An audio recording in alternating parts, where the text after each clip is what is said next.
রূপুর বনের গভীরে থাকত এক পরী, নাম তার লুনা। খুব মিষ্টি আর দয়ালু ছিল লুনা। লুনার কাছে ছিল একটা জাদুর বাক্স। এই বাক্স কোনো ইচ্ছা পূরণ করতে পারত। লুনা বনের সবাইকে সাহায্য করতে খুব ভালোবাসত।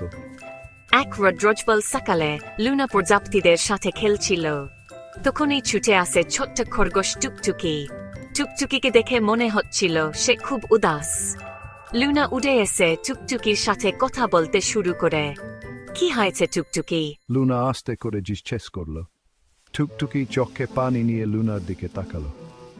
আমার খুব খিদে পেয়েছে, কিন্তু আমি বাগানের রসালো গাজরগুলোর কাছে পৌঁছাতে পারছি না।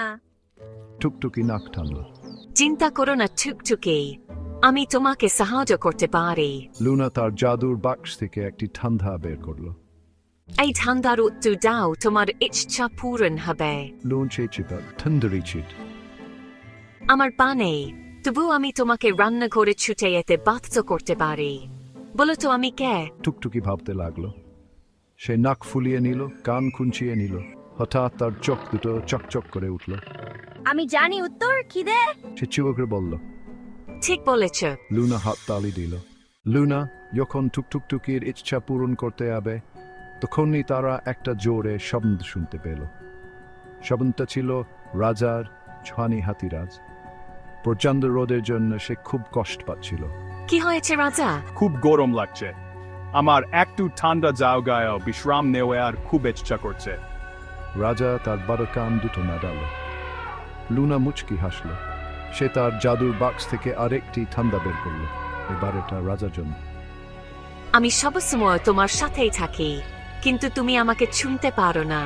আমি বড় বা ছোট হতে পারি, কিন্তু আমি সবসময় তোমাকে অনুসরণ করি।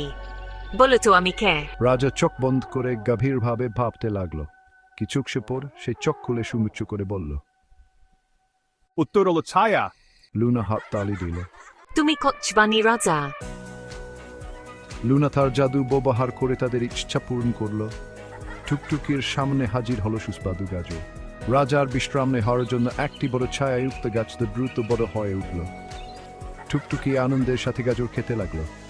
রাজা গাছের ঠান্ডা ছায়ায় আরাম করতে লাগলো। লুনা তাদের দুজনকে খুশি দেখে খুব আনন্দিত হলো। সে জানত তার জাদু বাক্সটি এটি রূপনেশকুলের জীবনে আনন্দ এনে দিত।